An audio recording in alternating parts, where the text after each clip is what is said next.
Everybody, welcome back to Bar Run Forge. It's another exciting day here in the shop, and we have a new tool to get set up here. Stick around.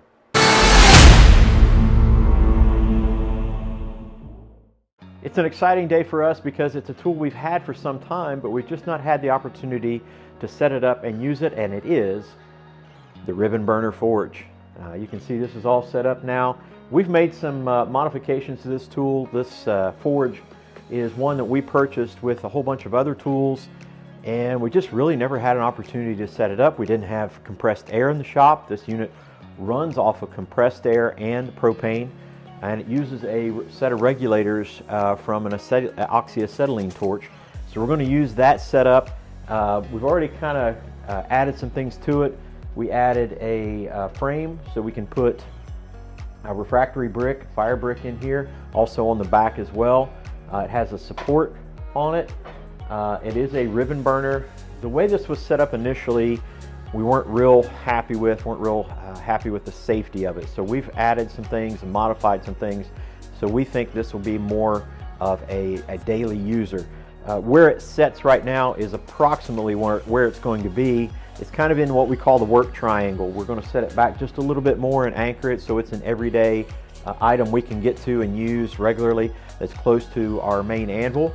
And so we've got our compressed air set up now in the shop, and we have piped in propane. So all of those things are in place. We've got all the proper fittings, all the proper hoses, and we're going to do an initial lighting just now, and then we've got some other things we're going to do to the forge that'll be in other segments of this video. What we have set up right now, we've actually taped this off. We're going to do some work with the refractory inside here. So when we do this initial lighting, we've not lit this forge. It's probably going to burn this masking tape off. It's okay, it's no big deal.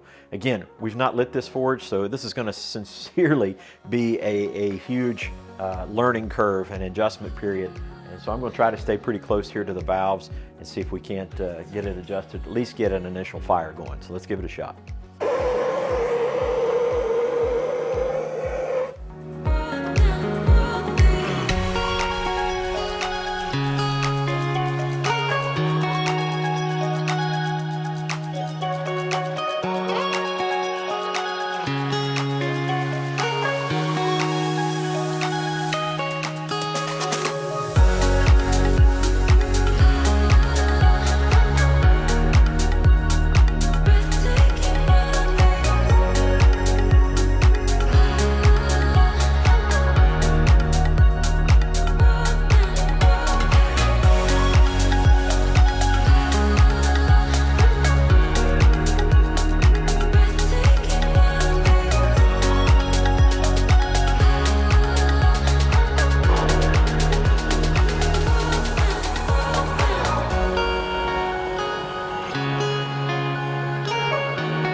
After the initial light, we're pretty happy. I think the adjustments are really going to be nice to work with. It lit well, made the adjustments pretty well. I think we're all set up. So at this point, the next thing to do is to go in and fix some of the fire brick and put the refractory in.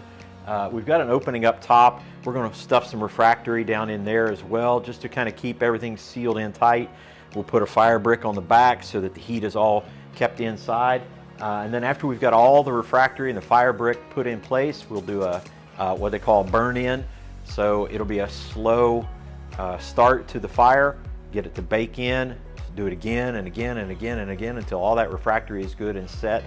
And then we'll be up and running with our ribbon burner forge. All right, we got our refractory mixed up. We've replaced a few of the fire bricks that were broken in it. All in all, it's in pretty good shape. So one of the things we're going to do is we're going to start on the base. We're going to start on the floor, put a coating in there, see how it works. I've got it mixed up to about a gravy consistency. We're going to put some down in the top just to kind of seal that top up just a little bit. But I've put masking tape around the burner so that it doesn't adhere to the burner, and we'll kind of keep moving it in and out. But we want a good tight seal around that burner so you don't have flames coming up out of there. And then we'll work our way to the sides and then to the top.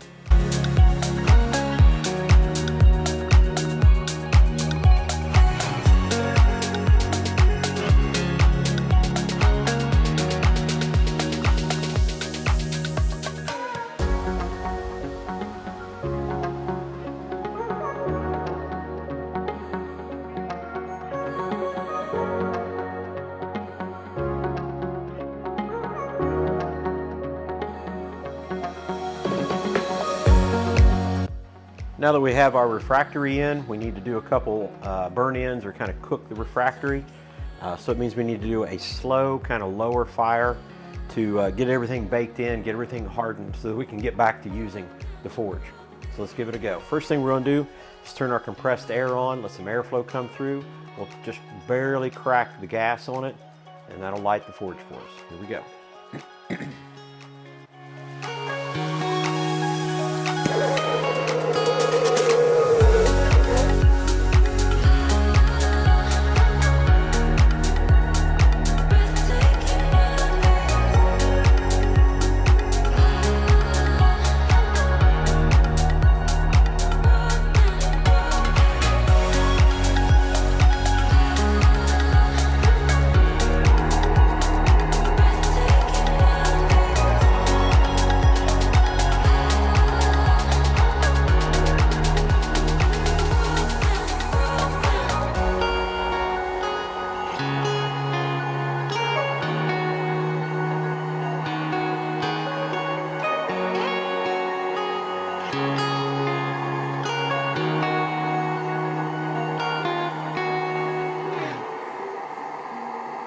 We've got the refractory burned in, and everything should be baked in real good. We're going to hook it up one more time and get a little piece of steel in there and heat it up and just see how it does.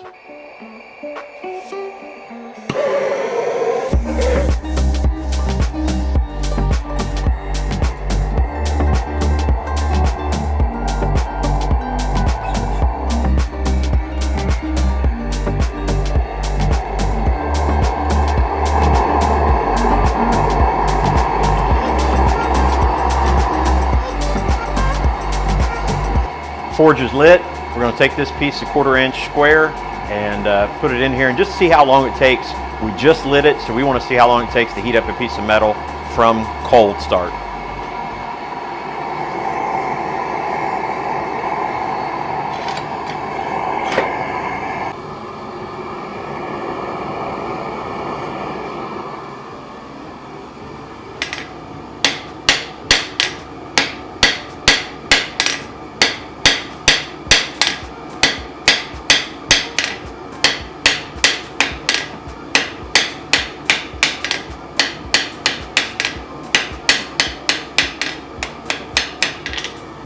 Well, there you have it. Our ribbon burner forge is completely functional. It's up and running. We got this piece of 1/4 inch square up to forging heat. We could have gone a little hotter if we wanted to, but with 1/4 inch, it was plenty fine to go ahead and forge. But it was 2 minutes and 35 seconds from cold to forging. And so that was pretty impressive to us. We're pretty pleased with that. The other thing that we noticed was we put our hand kind of distance away from the forge. We didn't get a whole lot of radiant heat. That was one of our concerns about it having this distance away from the anvil. But now we've got a triangle of work. We can work from this forge, or we can work from the coal forge and right back to the main anvil there to Hazel. And it's very convenient, very easy workflow. So we're very happy with this. I know there'll be some adjustments that need to be made, but we're excited to have this. This is an everyday tool now, and we don't have to worry about the other setup of another forge. This is ready to go anytime we need it, and as we can tell right now, pretty efficient, pretty useful. So fantastic. Ribbon burner forge. Thank you guys so much for coming in. We appreciate every time you come in and watch our videos. Make sure you check us out on all the social media, and check us out on our website. That's www.barrunforge.com. That is BARRUNFORGE.com. Thanks again for coming in. God bless, and we'll see you on the next one. Take care.